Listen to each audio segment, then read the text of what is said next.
I was thinking about one guy that does not have to pay any tickets this morning, though, is Baker Mayfield. Yeah, that man. Oh, my Good Lord. gosh. With a heck of a I mean, he got bailed out on that final drive with That an was offsides a bull penalty. call. No. The offsides, but also the unsportsmanlike conduct. Yeah.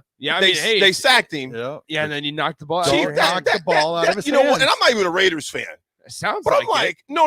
I'm just because if that would happen to the Steelers, yeah. I would have seriously threw my TV. I would have threw my TV through the bay window, man. I would have went nuts. You're gonna call something that petty at that time? He didn't like viciously hit the ball. He just tapped it out of his hands. Yeah. But you know what? But why tap it out of his hands? Exactly. You know, Nick, everything you're saying is true. But that particular play right there, is a glimpse of what the NFL reffing has been like the whole year. Oh, 100%. Inconsistent, stupid, petty, Yeah. and a day late, $1 short. I'm like, really? I mean, yeah. But to your point, though, don't do it. You sacked him, so why you mess with the ball? It wasn't even the guy that sacked him. No, it was another guy. Max Crosby number sacked 90, him. I think it was. Yeah, Max Crosby, who is a freak. Max Crosby is a freak. That's 2 X's. Yeah, exactly. But he sacked Baker, and then number 90 decides to come up and swat the ball. I'm like, you weren't even involved. You know what reminds me of? Why? Like, what do you get out of smacking the ball out of Baker Mayfield's hand? It is. It's like and now it cost your team. Cost me the game. Well, I'll tell you what. Well, that was one of it. I can't say that particular play cost me the game, but it kept the drive going. Carr throwing that wounded duck at the goal line. Yeah. Cost them too early. It's like, dude, you take the sack on that one. You take the sack on that, you know. And Sanderson, they're trying to hurry up, and that's why the defender did it, and it should have been penalized. You know what, Sanderson, I get that. What you're saying, I totally get that. He shouldn't have done it. I just thought it was a little petty. But at the same time, timeout. What's up? Timeout. I'm sorry. Hold on. Timeout. We got breaking news. We got breaking news, and this is from my guy Rico over in the production studio. Hey, my gosh, I'm so excited. This is from Rico. Hey, my gosh, Rico. So, Jamari Butler has elected to stay at Nebraska. He's back. Rico, tell us the news, baby. Just saw a tweet 1 minute ago. Jamari Butler tweets out, "Thanks to all the coaches. I appreciate you giving me the opportunity to play at your school. It meant a lot, but after talks with the staff here and talks with my mom, I think it's in my best interest to stay here at the University of Nebraska." There it is. But now the question is Nebraska accepting him back? Well, he wouldn't tweet it out if they didn't. Yeah, I think so. Well, the thing is, and we talked about Nebraska tweets out, "No, you're not." We talked about this the other day. The official football he gone. The official football account. You are incorrect. If you look at the rules of the portal, once you enter the portal, the university, if you decide to come back, they don't have to let you back. Does not have to honor your scholarship. Exactly. We read that yesterday. Yes, indeed. You're right. So they obviously said, "Hey, come on back home, man. We need to get that song." You know what? We got to get that on the queue. Wingspan. Yes. Wingspan. We need to get that song. I'm good with that. I'm believing that they will re-offer him a scholarship. He wouldn't have announced it if they did. Yeah, he wouldn't have announced it. He would have announced it. He showed some abilities last year. That's one guy I want to see more of, definitely, from Mobile, Alabama.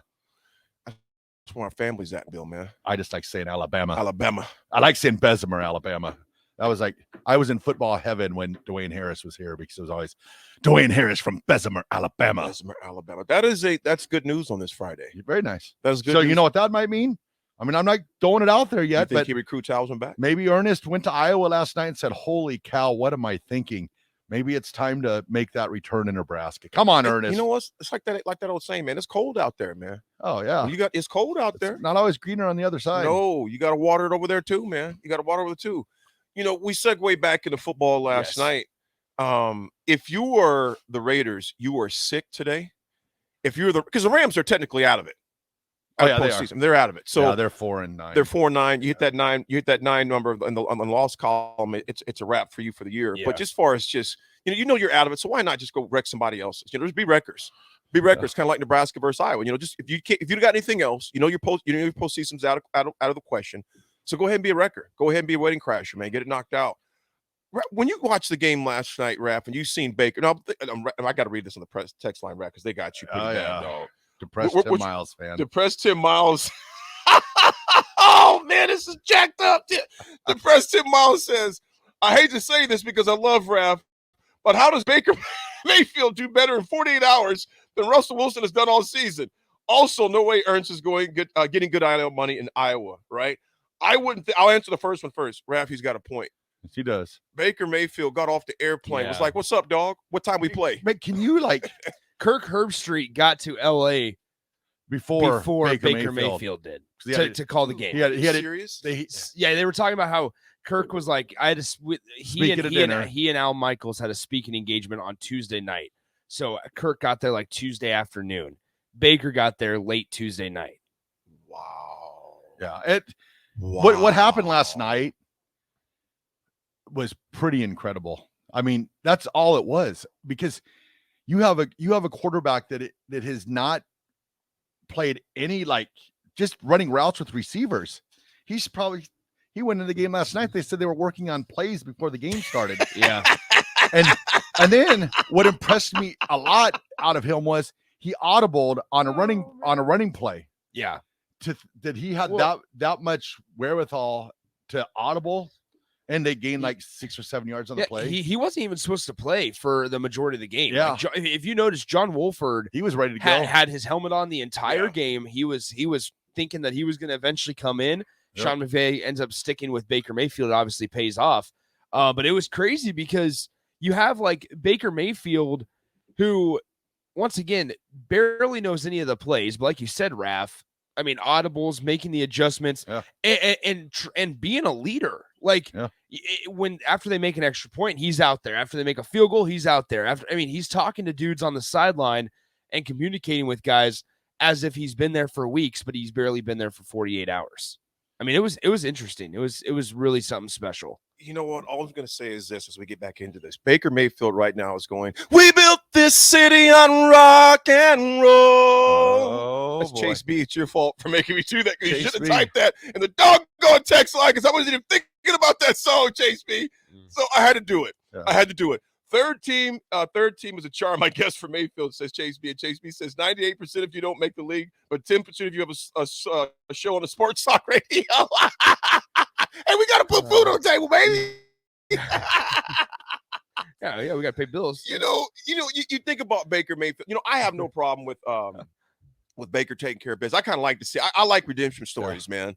Even if it's just for a flash in the plan for the game last night, but for the guy, regardless if it's Baker or somebody else, to go from coast to a 3-hour time zone change and to go in there and put in work like he did last night was pretty cool to see. I guess if you're a Raiders fan, it was not cool to see, but like I said, I had no horse in the race with that one last night. But man, he's like, you just got to think what he's went through over the last year. And Raph, I mean, you have the key to the stadium, which a lot of commercials. Yeah. But you're like the franchise quarterback for the Cleveland Browns, and you're thinking to yourself, all right, I'm going to be in Cleveland for at least the next 7 to 10 years. Mm-hmm. Then all of a sudden, boom. Well, we're signing Deshaun Watson. You're out of here. It's like that quick. That just the capacity to handle all of that, to go from, you're on every commercial nationally, you're cleaning the stadium out, mm-hmm.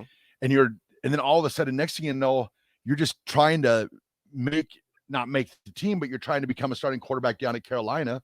And then all of a sudden Carolina decides, like, well, you're not fitting to what the way we want to progress. We're going to go with Sam Darnold, who was drafted behind you. Mm-hmm. And then you're being sent out to LA, and then they're telling you, oh yeah, by the way, you're going to be starting on Thursday Night Football. And then I believe they plan Monday Night Football their next game. So yeah, he's got 11 days now to rest and actually learn some actual plays. And I've always liked Baker Mayfield because he's such a competitor. He is. I felt like I thought OBJ, is that how they say it?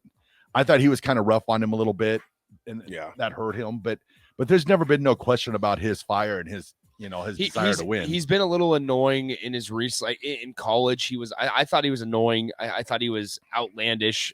But now in the NFL, he's definitely been humbled. Number one. Yeah. Number two, I'm right there with you. Like, it's hard not to cheer for a competitor. I still wait for that time though, where I walk into Barry's downtown and he's there. It's going to happen because he's married to. He married a girl that went to the university here that she used to work at Barry's. So. That Oklahoma video of him dancing though was off the chain. So there was a lot of Oklahoma videos that came out that were off the chain. We're gonna Baker, don't run away from the cops. Yeah, don't run from the cops. 100 miles of running. That was one of the biggest all-time hits I've ever seen.